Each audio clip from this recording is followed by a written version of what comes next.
This is a living challenge for white.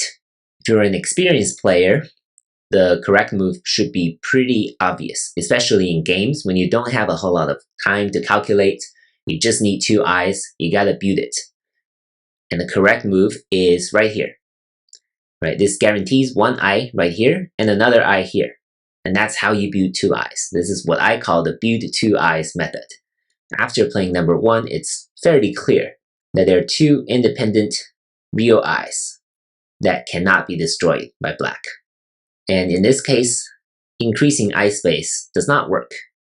If white stands down here, black can come in like this. And there's no way white can cut off number 2, and what's left in this eye space is definitely not enough. If white plays here, then black can come in like this, and this eye space is also not enough. So that is why this is the only move that can guarantee white's success. As you become stronger as a player, this move should be more and more intuitive to you, because you should recognize that this basic pattern will guarantee an eye here, and this basic pattern will guarantee another eye. So that is why finding number 1 should only take you a couple of seconds. So good luck. I hope you can get on this level very soon. Thank you for watching.